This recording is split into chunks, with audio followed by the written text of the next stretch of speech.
Hello and welcome to the two-man power trip of wrestling on the latest Pazcast. I am your host, JP John Paz. Of course, joining me, very special guest, the former WWF and WCW head writer, former WCW World Heavyweight Champion, is Mr. Vince Russo. Vince, welcome back. How you doing? What is going on, my friend, John? How are you doing today, man? Were you invited to the 70th birthday bash?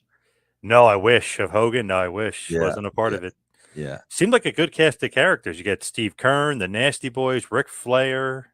Yeah. I thought I saw Chuck Zito there too. I mean, there was a whole cast of characters. Yeah, there. yeah, I'm sure he was. I mean, my God, I'm sure he's connected to Hogan over the years, you know? Interesting you bring that up because we were going to talk about Dark Side of the Ring, Bash of the Beach 2000. How do you think it came out? Did you like the way the episode came out? Not, bro, the me knowing what went down, the episode made me more confused than when I even started. And I was there and I know what happened. And I don't think, as far as what actually happened and what came out of that, I don't think it served anything. But here's what I really think came out of it, and I don't even think they meant for this to come out of it, bro. What I think what really came out of this, bro, was Hulk's decision to play his creative control card, because it looked like, the way this came across to me, it looked like he didn't give a shit about Booker. He didn't give a shit about anybody else. And I'll tell you what, bro, Jeff Jarrett really made it look that way. And that really says a lot, bro, because like Jeff Jarrett, you know, was one of the boys.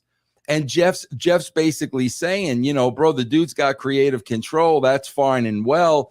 But at the end of the day, he doesn't give a shit about anybody but himself. And the thing is, bro, here's the thing, John. If you're not in the wrestling industry and you're watching this, it's so easy to say, man, bro, you know, Hulk, what an egomaniac, so selfish, didn't give a shit about anybody but himself. It's so easy to say that. But, bro, when you're in the business, you understand it's every man for themselves, bro. Nobody, it's not just Hogan. Nobody gives a shit about anybody else, bro. They're all vying for the same spot. You know, they'll pretend like they're your friend on the surface, and behind your back, they're stabbing you in the back. And like, bro, that's the way the wrestling business was set up.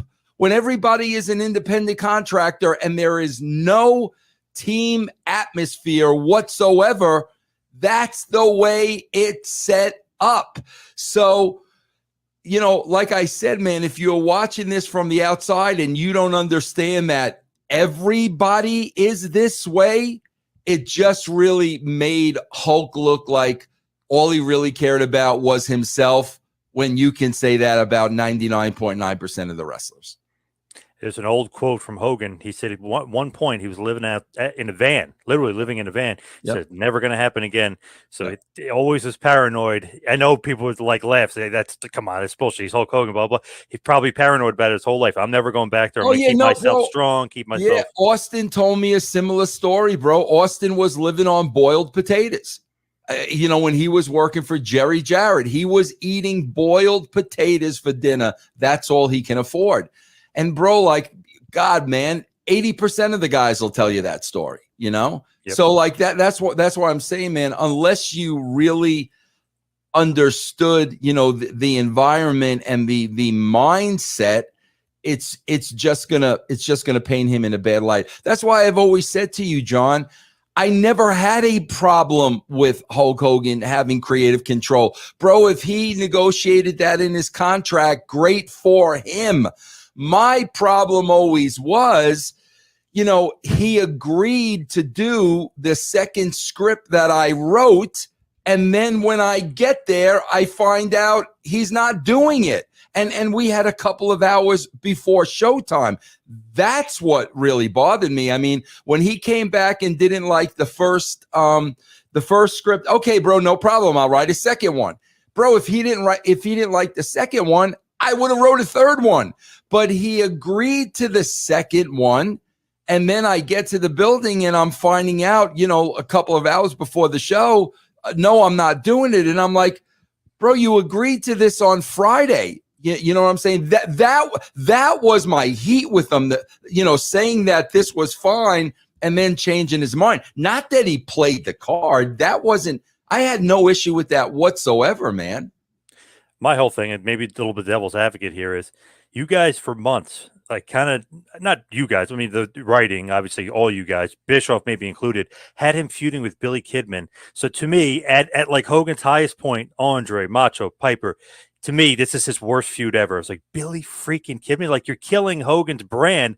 So in his mind, I got to get the title back. I got to beat, I got to look good again because this Billy Kidman feud. I mean, that was you're awful. wrong. You're wrong, John. Let me be devil's advocate to you. I understand what you're saying, and on the surface, bro. And bro, listen, I am not, John. On my wife, my kids, my grandkids, I am not anti-Hogan at all. I'm not, bro. I don't have a bad bone in my body whatsoever towards Hulk. Like I said, bro, with that whole thing, you agreed to it, bro. Then I'm finding out you're changing your mind. That was where I was, upset. I've said this all along on the record. If Bischoff was not involved, I would have had a great relationship with Hulk. There's no doubt in my mind, because when I was one-on-one with Hulk, bro, it was always good. We had phone conversations when Eric wasn't involved, and all those times were good. But it wasn't that, John. This is exactly what it was. Bro, he was getting paid so much money from Turner per appearance. He was getting paid so much cash. Him having that belt, bro, now he has power. Now in his mind, he's got the belt. He's the champion. They've got to continue to use him on television so he continues to get that hefty payday. And bro, I'm not even blaming him for that. Like if that were me and I've got this sweet deal with Turner and every time I appear on their broadcast, I'm getting whatever it is. I don't even know what the number is, John. I certainly am going to do everything in my power to stay on that show. So to me, and it wasn't just Hulk, between the both of them, they knew that him having that title gave him leverage over the company. And that makes all the sense in the world, bro, because, like I've said, my only regret, and it's a big regret, is I told Hulk I would call him back after the tapings. I had every intention to. And that's when Brad Siegel said to me, Vince, you can't call Hulk because I can't afford to put him on the show. So that's, Eric and Hulk were right. They needed some kind of leverage for Hulk to secure that spot on television. And like I said, bro, I don't blame them for that. But John, really, bro, at the end of the day, bro, it was all about money. I mean, that's what it was really all about. Eric and Hulk trying to figure out a way to keep that Turner money rolling in. And bro, honestly, I don't begrudge them of that at all. And John, I'm being dead honest with you. I would have definitely continued to use him on TV. I mean, I was really, I was going to call him and figure out, okay, bro, where do we go from here? But Booker's the champion now. I sent you home with that belt. Where do we go from here? I had every intention of doing that. So whether he had a belt or not, to me as the writer, bro, that had no impact whatsoever of whether or not he was going to be on the show. There was still a great storyline there. The fact that Jarrett laid down and, it looked like I manned up to him. Bro, there's a great story that he don't need to have the title. I was definitely going to continue to use him on TV. I wrote two things after watching that show. I hated the Kidman feud. I was just writing that to myself because for some reason I feel like that diluted Hogan that pushed him down. He was doing the FUNB. He's kind of just being not really Hulk Hogan. He's kind of being like a mix between Hollywood Hogan and Hulk Hogan, but this weird Terry Bollea kind of character. I didn't like that, and I just hate that Kidman feud. But I understand that completely, bro. That Kidman feud would have never, bro. You got to understand that was a time where there was a lot of shooting going on. And when couldn't sell out a flea market, brother. Remember when that was that? it. I mean, bro, if he, bro, John, let me be honest with you. You answer me honestly now.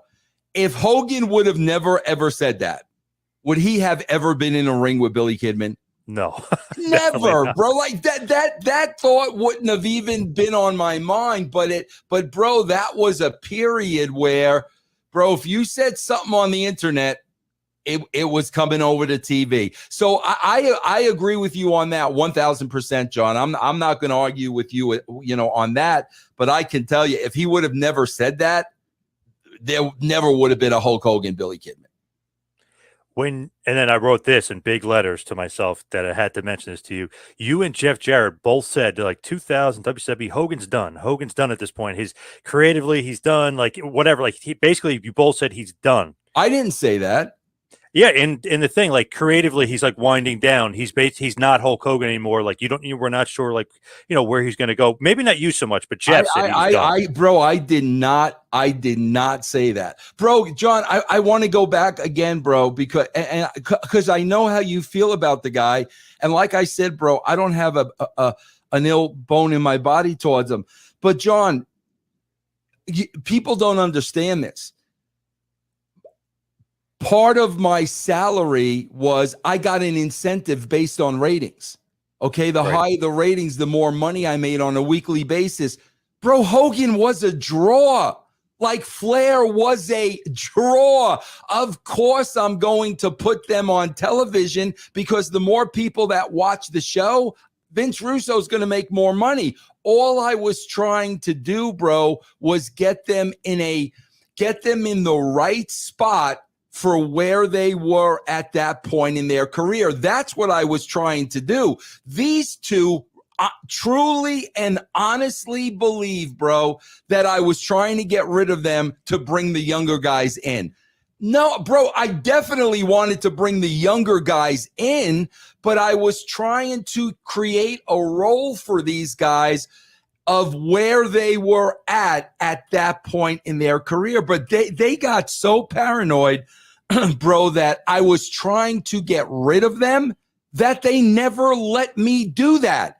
They never let me finish writing the story that would have positioned them in the proper way. Bro, I remember Hulk Hogan even, once telling this story like, oh, brother, when he came in, the word was, and he even said like, somebody said, Russo said that he wants to get rid of all us old guys.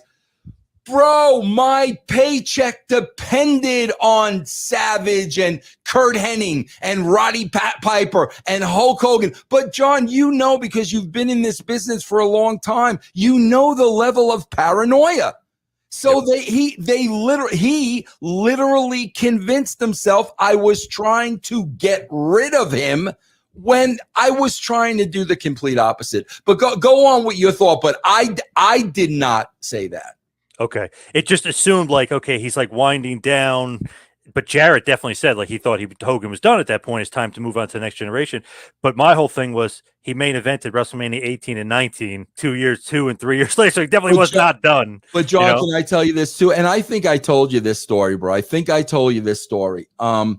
Bro, I'll never forget when I almost went back to the WWE in 2002.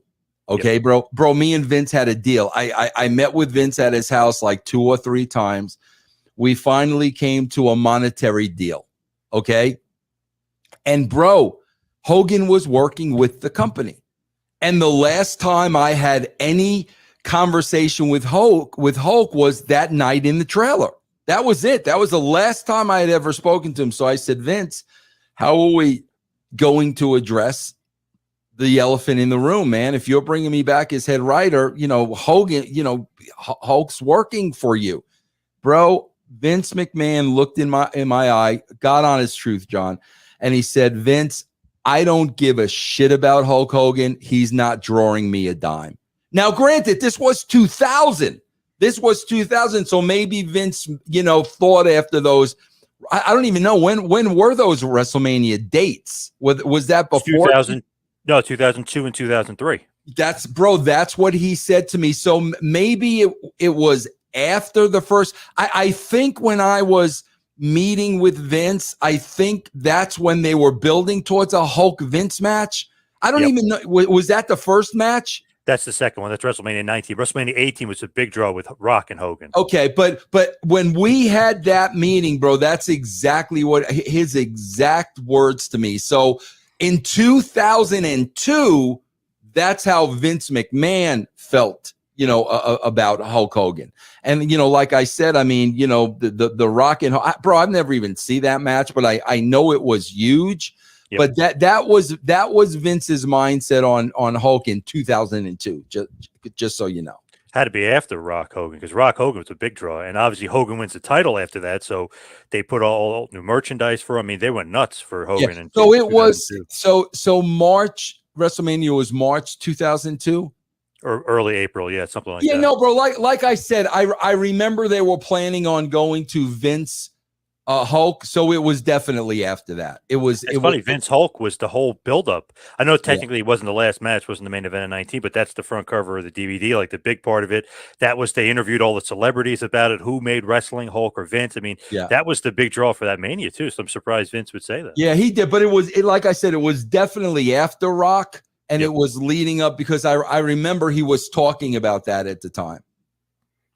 So as far as Bash the Beach, we'll wrap it up. We'll nip that in before we get to the topic at hand. So you didn't like the Vice episode, as far as you saying it left you more confused. Bro, here's the one thing that really pissed me off about Vice. This is the one thing that really pissed me off. John, you know me, and I've always been a numbers guy because, bro, the numbers is the only thing that's the truth. Everything else is everybody's opinion. So like when people tell me, oh, bro, I hate you. I hate the Attitude Era. I hate this. I hate that. It's like, great, bro. And 8 million people watched it, so like that's your opinion. All I go by is the numbers. So, bro, you got to understand, I know the numbers and I am not going to say anything publicly where numbers are not going to back it up. So when I make the statement on that show that my first 3 months at WCW, the numbers were going up, that is a fact, bro. I'm making that statement knowing the numbers are there for anybody to go look them up. They're there. So if I'm lying about that, all you got to do is go look at the numbers and you're going to see Vince Russo's a liar. I'm not going to make that statement unless it's a fact. And then here comes Meltzer. Oh, well, he'll tell you the ratings went up the first 3 months when he was there, but they didn't. They went down. That's a lie, bro. That's a bald-faced lie. And that's where I think, the producers and the writers and the directors or whatever of the Dark Side of the Ring, you got to show those numbers at that point. Because somebody's lying. Either I'm lying or Meltzer's lying. This isn't the case, bro, of who said what in the trailer. There's 3 people in the trailer, bro. 2 of them are on one side. Vince Russo is in there by himself. So only 3 people know what took place in that trailer. So are you ever going to get to the bottom of it? No, you're not, because you're either going to believe me or you're either going to believe them, okay? But in this case, there are numbers to back it up. All you got to go do is check out the numbers and say, well, at the Dark Side of the Ring, our, statisticians did some research and, this is what we found. Don't just let freaking Meltzer lie and get off the freaking hook. That's the part of it that pisses me off, bro, because, and then right before he says that, they ask him a question about, about Eric and Hulk. And he makes the comment like, well, man, they're both pathological liars. Who are you supposed to believe? Bro, you just lied about the numbers, man. You just lied about the facts of my performance at WCW. Then you're going to come back 5 seconds later and call me a liar? That's the problem I have with it, bro. Like, but you know what, man? That's our business. And again, bro, the part that bothered me too, John, is I'm not going to lie to you, John. Dark Side of the Ring, they did one episode with me about the brawl for all. Yep. Okay. And what they did, bro, was they turned that into a Vince Russo, Jim Cornette angle. Okay. And I did not like that, and I did not appreciate that. That's not what they told me it was going to be about. So now they call me for Bash at the Beach. Okay. And my first thing was, are you guys freaking kidding me? After what you did in that first episode, Brawl for All turns into Russo Cornette. You actually are going to come to me to do another episode? Oh, yeah, Vince, we apologize, this, that, and the other thing, blah, blah, blah, blah, blah. Well, John, you know me, and at the end of the day, like, I am all about business, okay? So I said, okay, bro, here's the fact of the matter. There is no Bash at the Beach story without me. You're not doing the episode without me. So based on you guys screwing me the first time, if you want me to do this, bro, I gave them a price of 10 times what I did the Brawl for All for. 10 times. I said, here's my price, and I want the money up front, because the first episode, bro, I had to chase them down for the money. So I said, here's what I want. I want the money up front. They agreed to that. So then, John, I made a vow to myself. I am going on this show, and all I am going to state is the truth. I'm not going to badmouth Hulk. I'm not going to badmouth anybody. I'm not going to give them that, because that's what they want, bro. And I'm like, I'm not going to give them that. They're going to ask me questions about what happened. I'm going to tell them what happened.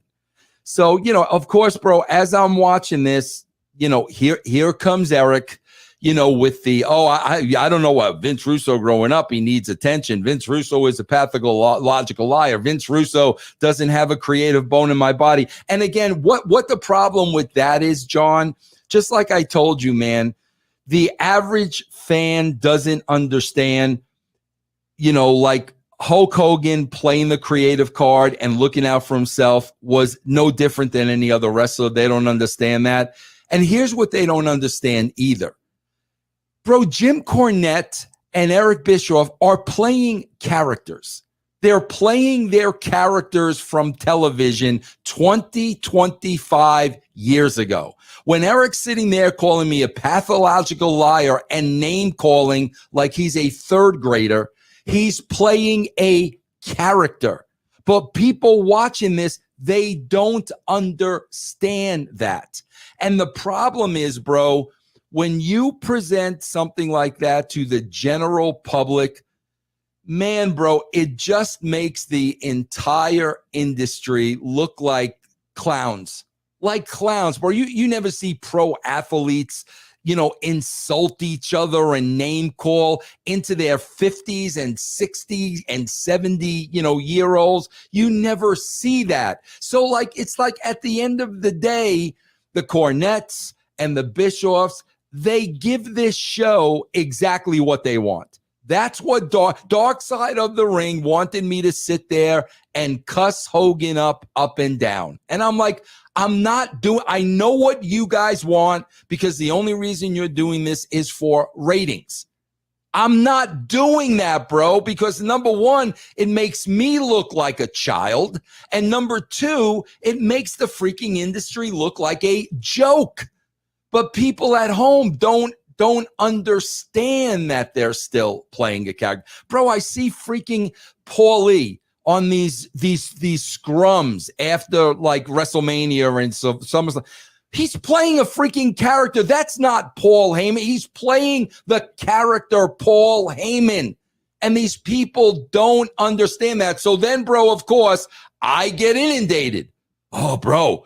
On 83 weeks, Bischoff called you a pussy, and Bischoff said this, that, and the other thing. And I'm like, bro, what? Like they don't understand. I'm not going to get in Vince Russo character mode circa 1999. I got no interest in doing that.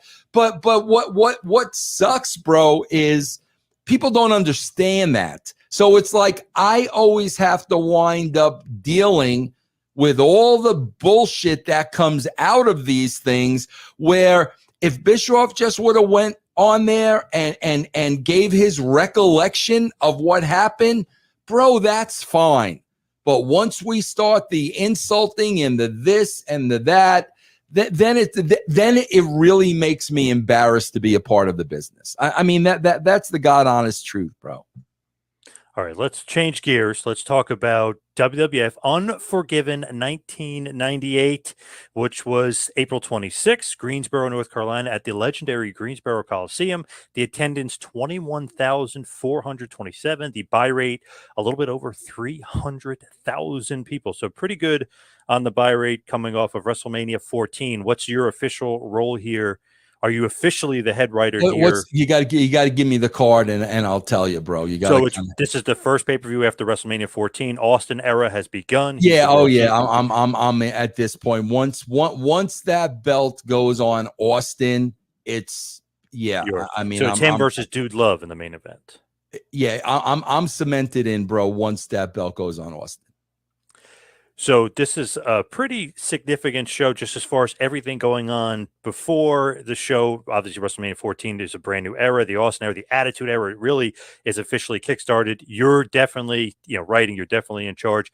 Is there a different vibe to it? Because you guys are starting to pick up steam. You finally, a few weeks earlier, April 13th, you guys finally win.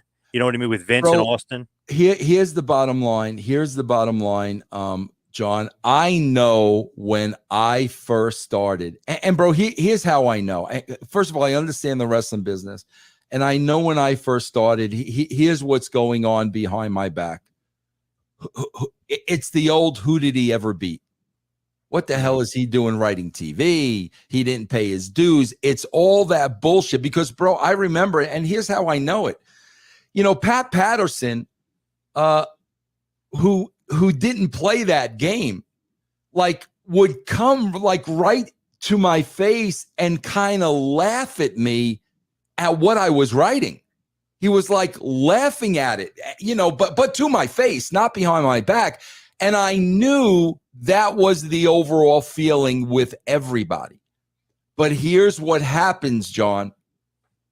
They start making money. And as soon as they start making money, bro, they are on board. They don't care what Russo's writing. They don't care what Russo's writing for them to do. Something he's doing is working because our paychecks are bigger. And really, that's what happened, bro. When the boys are making money, everybody's happy. But like I said, man, it started with the doubters and he didn't pay his dues. It was stuff they weren't used to doing. But as this stuff is catching on and they're making money, 100% on board. So obviously this is going to be your show. What you want out there. So there's going to be some firsts on here. There's going to be some interesting things, but it's basically all predicated on Steve Austin and Vince McMahon. I mean, that's the leading storyline. That's really what's going to catapult you. That's why you guys won a few weeks ago when Raw finally beat Nitro. So that's the focus, really. Steve Austin, Vince McMahon, obviously with a little bit of Dude Love as of right now sprinkled in. Yes. So another interesting storyline is Farouk is the leader of the Nation Domination. Leading up to this pay-per-view, they all turn on him, and The Rock becomes the leader of the Nation. Who is kind of like pushing for that, wanting for that spirit? Is that you saying The Rock needs to be the leader of the group? Nah, bro, that's all organic. That's all organic, bro. When Rock was in the group, bro, I had the advantage. I had such an advantage when nobody knew who Vince Russo was, because I would go out into the crowd and watch the show. That's how I would measure what was working and what wasn't working. And when Farouk was the leader, man, you just saw Rock in the background and just the nuances and the faces he would make and the eyebrow and it coming across like he wasn't paying attention to Farouk. Bro, that all organically happened. And I mean, I saw that all happen. So there was no doubt in my mind that from what I was seeing, Rock wanted to be the guy in charge. You know, Farouk was the old dinosaur. We need to push him out of the way and get me in the front of the pack. That all just organically developed, bro. It's great because WrestleMania 14 happens. Farouk kind of laughs that Shamrock beats The Rock. I know they reversed the decision. Rock is still champion, but Farouk is almost like laughing, like, ha, you lost. Instead of, you could see the tension there. Like, he just doesn't like The Rock. The Rock doesn't like him. Absolutely. So then The Rock's like, okay, we'll have a tag match. Me and you, and I'm going to prove to you, and we're going to beat Blackman and Shamrock, and then you're not going to be laughing at me anymore. So then, of course, The Rock leaves him alone, and Farouk gets beat 1-on-2. And then when The Rock comes back, Farouk is like, everybody from the nation get him, and The Rock goes, no. And it's a coup, and they get him instead. So The Rock becomes a leader. Very interesting, but it was more intricate because it's almost like Farouk's thinking like, no, these are my boys. And Rock's like, nope. I got to tell you, that's a big difference between me and a traditional writer. Bro, every time you hear an Eric Bischoff interview, here's what Eric will always say about me creatively. Okay, here's what he'll always say. Vince Russo will pitch an idea, okay? And then when you ask Vince Russo where that idea is going, he's like a deer in the headlights. He has no idea.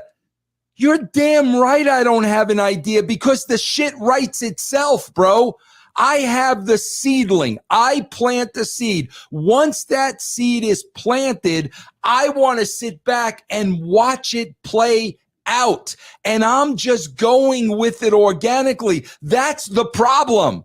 Guys like Eric, it's like, okay, bro, week 1, we're going to do this. Week 2, we're going to do this. Week 4, we're going to do this. Week 8, we're going to do this, regardless of whether it's getting over or not. Regardless, bro, they're going to stick to that story. The way I write television is I got the big idea in my mind. I have an idea of where it's going to go, but let's see how this plays out. And that's why when I say, bro, the shit writes itself if you allow it to write itself. If you're going to stick to rigid storylines week after week after week, some shit is not going to work. And everybody's going to know it's not working. You got to roll with it, bro, and just let it unfold. With that, though, it's almost like, okay, Farouk is kind of, moving his way up, but you could tell, like, even obviously sitting in the crowd, but I mean, everybody could tell on TV too, like The Rock is like, he's moving past Farouk. I mean, he's moving basically to the top of the card. So he needs to be the leader of the group, right? I mean, it just makes sense that he's the big head honcho. He's the new Tony Soprano, if you will. I mean, he's the new boss of the nation. Absolutely. Yes. So that was a great swerve, bro, as you love to say, the swerve. But that was great. Was all Rock. Rock made that happen. I want people to understand that. I'm sitting there watching his performance. That Rock's making this happen. This is not, okay, Rock, you're doing this week 2, week 3, you're doing this, week 4, you're doing this. This is Rock making this happen. Big time. And I just loved it at that point because I was like, as a fan, you're like, yeah, this guy has something. Not that Farouk is old or whatever, you're, the dinosaur, if you will, but you could just tell, like, he needs to be the leader and Farouk can be babyface, or Farouk needs to be somebody he's feuding with, but he needs to be like the focal point of the group. There's no doubt about it. Absolutely. Yep. Man, it's crazy. Like Rock and Austin at the same time. I mean, I mean, different parts of the card at this point, but it's crazy. Yeah. I mean, it's like Macho and Hogan on the same card. It's crazy. That's why I think who said it on that? It was Meltzer again. When they started bringing up the success of the Attitude Era, and they're talking about me, and then Meltzer has the balls to say, "Well, you gotta understand. Well, they had Rock and they had Austin. Yeah, bro. And before I started writing, who was Rock and Austin? It was the ringmaster and Rocky Maivia.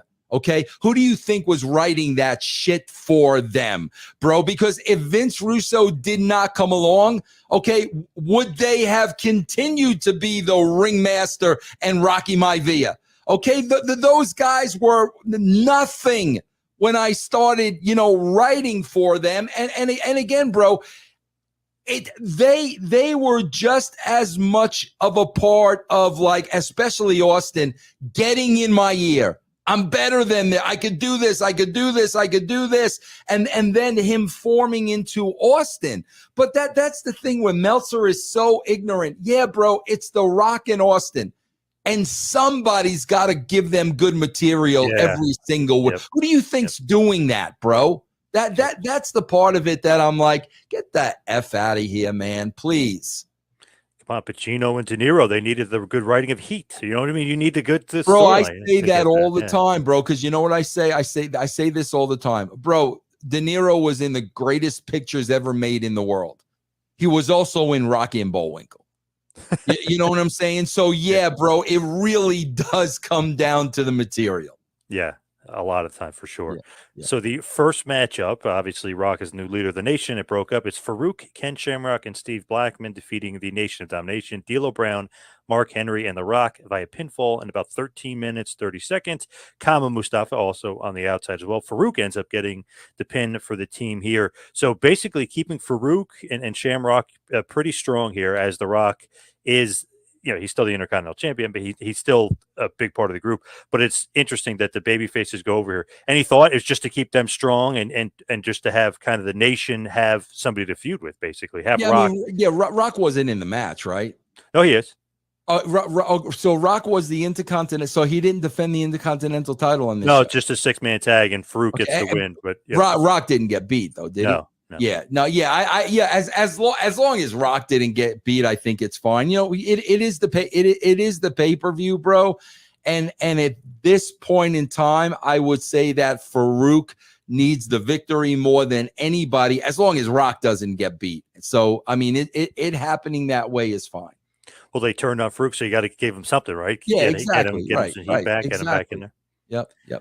So then we have the European title match, Triple H versus Owen Hart. And it's interesting that China will be locked in a cage because of the WrestleMania. Remember, they had Slaughter and China together. They were still able to cheat, and Triple H was still able to beat Owen. So this time, Sergeant Slaughter says, if we put China in a cage, this will prevent any sort of interference from her. Little does he know, Road Dogg, has the controls to the cage, and he's going to lower the cage down, and China's going to help cheat anyway. So Triple H will end up beating Owen via pinfall in about 12 minutes, 30 seconds. X-Pac cheats as well here. This was a pretty good match, actually, for the most part. And obviously, Triple H still ends up cheating and winning, much to the chagrin of Sergeant Slaughter. Yeah, and that's the whole story, bro. The whole story is how are they going to get over on authority? You know what I'm saying? Like, Slaughter tries this, it doesn't work. Slaughter tries that doesn't work. So that's really the question going into these things. How are they going to get out of it this time? It's an old school gimmick there. The cage, you put the manager in the cage and keeps him away from the action. Your idea? Oh, yeah. But obviously it's from, watching in the 70s and the 80s and all that stuff, bro. Obviously that's where I'm getting it from. With Owen Hart losing here, so he's losing 2 pay-per-views in a row. Do you feel like he was losing steam or losing momentum after the Montreal Screwjob? Because I felt like he was hot for a little bit. Yeah, I do. I definitely. Yeah, bro. It's just, I don't know. Maybe you feel differently. God, I wasn't buying Owen as a babyface. Maybe it was just because he was such a good heel.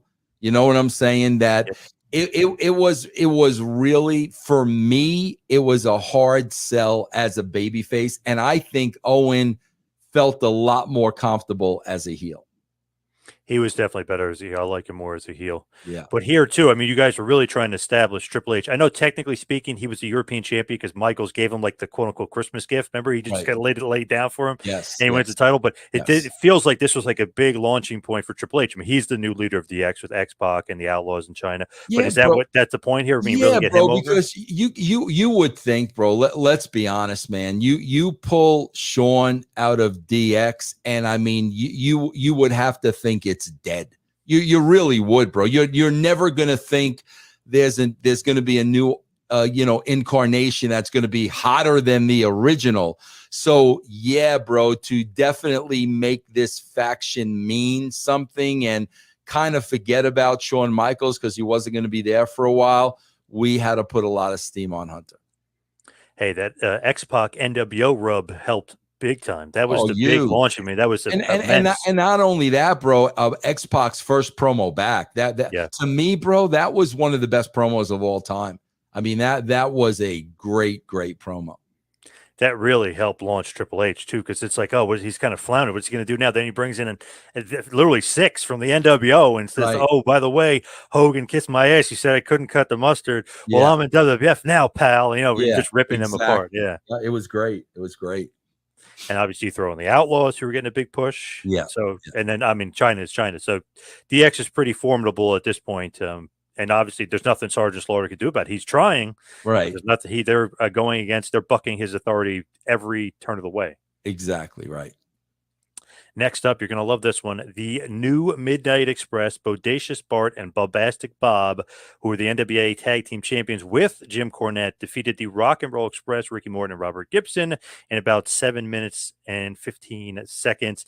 The whole thing here was that Rock and Roll Express were part of the NWA. They kept losing to the Headbangers, so then Cornette kicks them out and brings in his new Midnight Express and saying that they're going to be like the NWA Tag Team Champion stalwarts, and they're going to be, the NWA. Rock and Roll Express is passe. They're losing the Headbangers. I can't deal with this. So that he brings in the new Midnight Express. What do you think about this? Oh, man, bro. It's like Greensboro. I mean, they're used to Midnight Express, Rock and Roll Express 10 years ago. Yeah, I know. But, bro, times are so different then as they are today. Bro, back then, it's just so funny, bro, because back then during the Attitude Era, people didn't want wrestling. That's not what they wanted, the shenanigans. I can't tell you how many people would say, Vince, we never watch the wrestling. We watch everything else in between. They did not want wrestling then. When you look at these 4 guys, you're going to get a wrestling match, bro. Yeah. Holly and Bart were great, but not good on the mic. And then, the Rock and Roll Express, this was going to be a good old wrestling match in North Carolina. And there was going to be a section, a niche part of the audience that was going to enjoy it. But that mass audience at that time, this was not for them. No, but the Midnight Express the new Midnight Express do win and retain the NWA Tag Team titles, beating the legendary Rock and Roll Express here in 1998. So then we have the evening gown match, Luna Vachon versus Sable. Whose idea is the first ever WWF evening gown match? Bro, that is mine, and I want to clear up a few things here because, again, bro, this is folklore bullshit. And I'm so sick and tired of it, bro. Like, Meltzer says it enough times. Alvarez says it enough times. It's the truth. Bro, on Russo's brand right now, I'm going through the Attitude Era. So I just got off of this angle, okay? People forget. Here's what the angle was. I was, as the editor of the magazine, I was awarding a plaque to Sable for X amount of magazines sold. Okay. So Sable accepts the award wearing an evening gown. Okay. As I'm giving her the award, here comes Luna. Luna violently attacks her, ripping her clothes off. And I remember taking off my jacket and covering Sable up. Okay. I remember being mad at you at that point. Yes. Yeah. Okay. I don't blame you. So at that point, Luna comes out the next week based on that incident. And she says, I didn't get the job done. I am going to embarrass you in front of the entire world. I am going to strip you naked in an evening gown match. Of course, my idea, the evening gown match came from the tuxedo match. That's right. Where it came from, bro. That's where I got it from.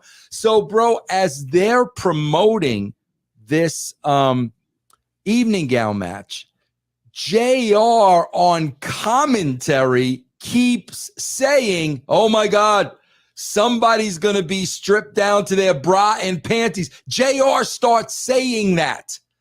So, bro, when I leave, they start doing all these bra and bro, I never booked one bra and panty match in my life.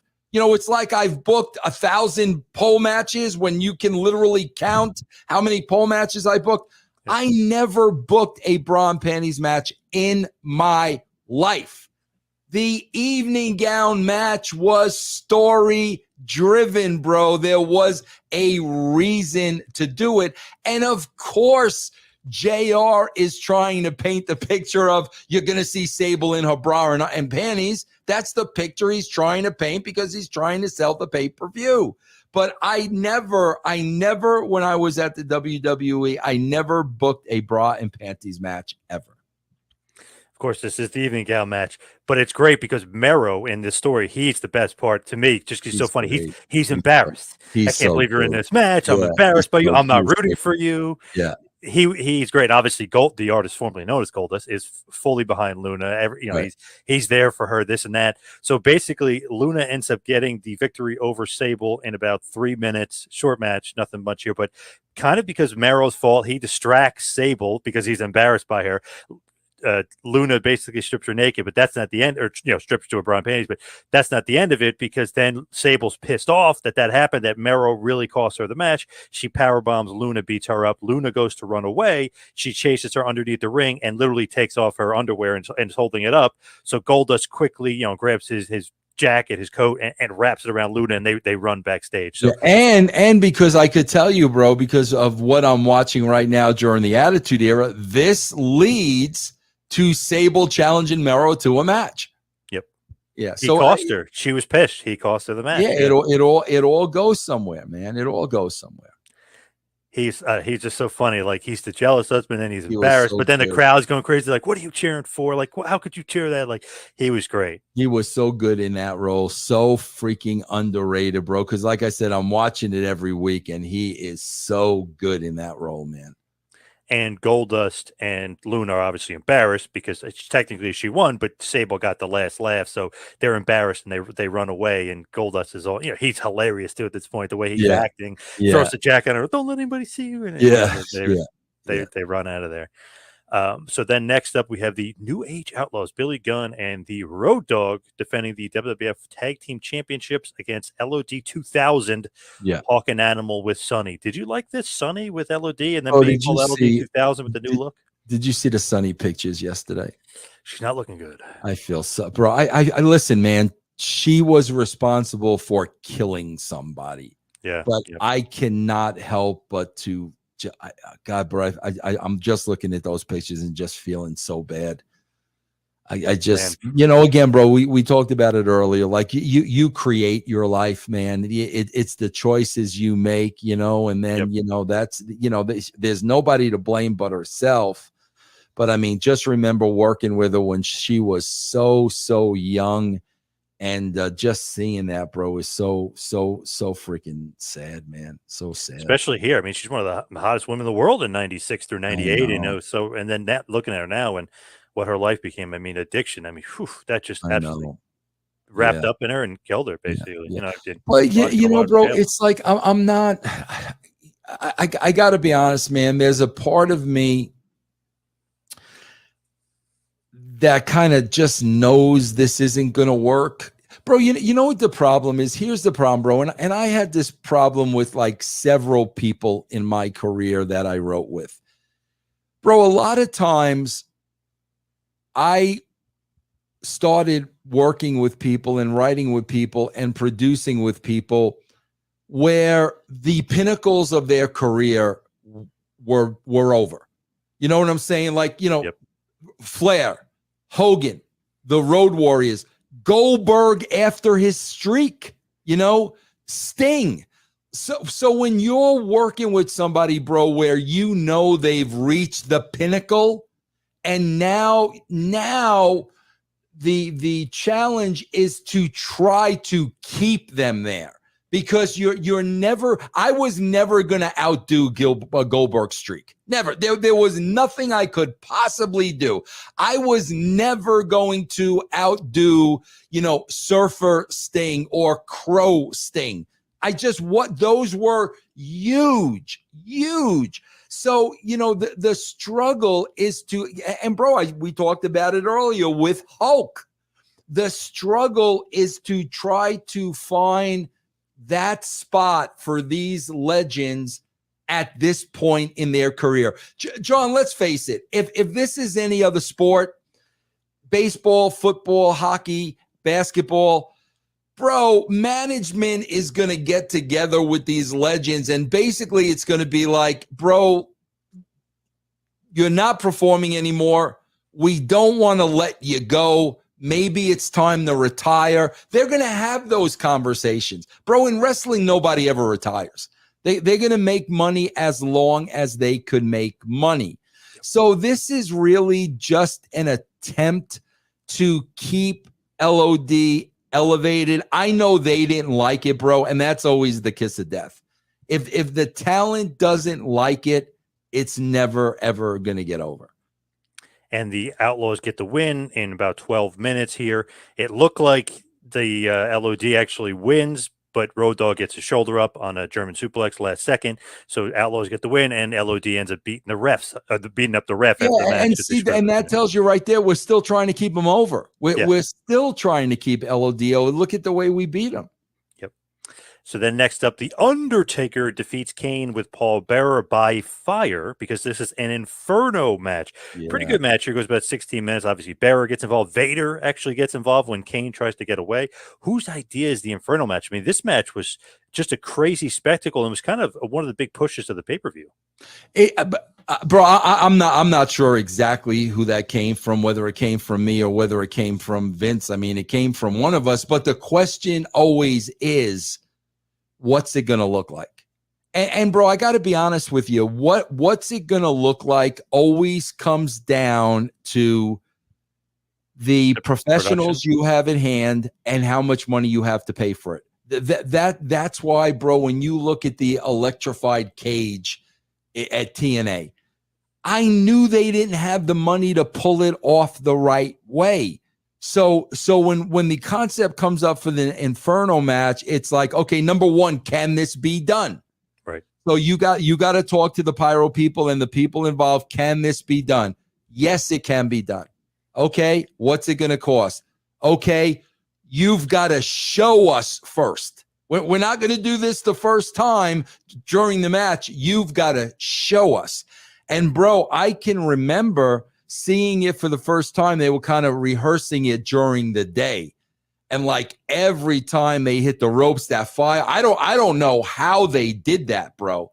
But I remember watching during the day and I'm like, wow, bro, that looks pretty cool and it's pretty believable. And then dangerous.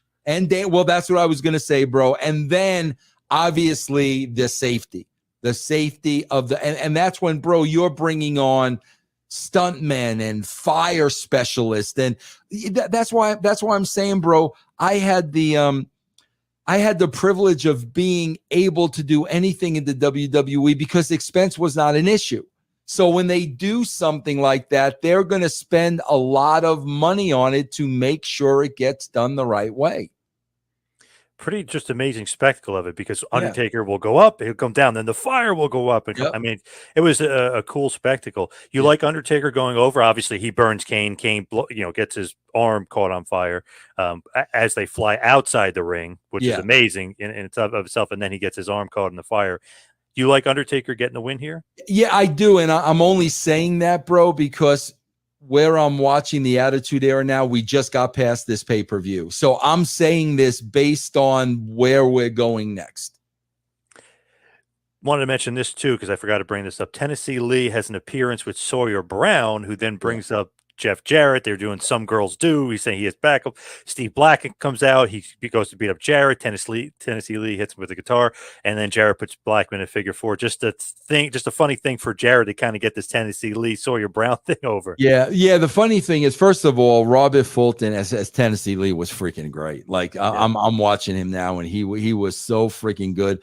But yeah, bro, Jeff and the Harris brothers, they've always had ties with Sawyer Brown, bro. The Harris boys worked with Sawyer Brown, as their road crew for years and years and years and years. So yeah, that definitely was a Jeff tie-in. Yeah. So then we have the main event of the evening. Dude Love defeats Stone Cold Steve Austin by DQ in about 19 minutes. So Steve Austin does retain his WWF World Heavyweight Championship. It's interesting. Vince McMahon comes out during this match. Austin and Dude Love are having an awesome match. Goes all over the place. Great match. It basically is the best match on the show. I mean, just unbelievable chemistry with these two. But Vince is coming down. He's teasing the screw job. Like he's talking to the timekeeper. Austin earlier tells the timekeeper, "You do it, I'll kill you." Right. So the timekeeper's nervous about Austin, but he's nervous about Vince because Mark Eaton, because it's his boss. So Vince is teasing that whole thing. So then, as we're starting to, awesome match, great brawl, they're going all over the place. Then all of a sudden, the ref gets knocked down by Dude Love. Vince gets involved. Vince is getting beat up by Austin. And then all of a sudden, there's the bell rings. Austin, you think wins because he counts himself for the 3. So you think it's over. You think he won. Jerry Briscoe announces, to the announcer that no, Austin lost by DQ because he attacked the ref. He really didn't. But you could tell the fix was always going to be in to kind of continue the feud of the Dude Love. But no matter what, they didn't want Austin winning, technically lose by DQ, but he didn't lose the title. Yeah, and it's funny, bro, because a couple of weeks later, I think Vince has Austin wrestle. It may be the next night. Vince has Austin wrestle Goldust, and Jerry Briscoe's the guest referee. Like they keep doing it, man. Night after night after night. Yeah, bro. You just. I mean, come on, man. Those guys were the best. Vince. I mean, that was great, man. That's funny with the Stooges because they're great, but Jerry Briscoe says to Finkel, "No, it's a DQ. Austin lost or whatever." So he has to announce it. And that's the thing, bro. Like it was so much fun, like sitting there, with Vince at his in his dining room table and just coming up with the finishes. Like, how creatively are we gonna get out of this time? That was always the most fun, man. And the funny thing is so Dude Love technically wins. So, that means he should get another title shot at the next pay-per-view Over the Edge. Yes. And that's when you guys are going to try to stack the deck even further as the medics are checking on Vince afterwards. So that means Dude Love technically still in the title mix, but now Vince is going to be even more mad. So he's going to stack the deck against And that's the story going forward with Dude Love.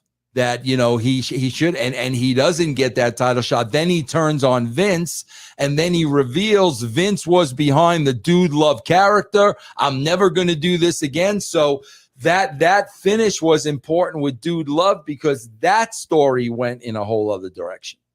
After Over the Edge, because they'll fight next pay-per-view. Austin will beat him. Remember, he knocks out Vince, and he does. We'll talk about this, I'm sure, later episode. But Austin uses Vince's hand. But great stuff because Dude Love, it's almost like wow, that kind of reinvigorated him, and he's doing sweet shin music, but you can tell there's something with Vince. Vince is using him. Yeah, but bro, that's the beauty of this, bro. Here's the beauty of this, and because they're kind of running into this problem, like with Roman Reigns. Bro, the whole point of Dude Love was to create a new opponent for Steve Austin. Yes. That's what the whole idea of Dude Love, and it worked beautifully. But that goes to show, like, Austin's so hot, and there's really nobody to put him in there. Taker's with Kane, everybody's taken. And we literally created an opponent for Austin and Dude Love. And I think that was the best part of the whole thing. And it was great, too, because remember, they weren't cheering him. They were cheering for Austin as Foley and Funk got beat up in the cage. Yes. So then that was a part of the turn, too. Yes, and then they bring up the Dude Love stuff, and Vince is dancing with him. Yeah, you're never going to see Cactus Jack again. Yep.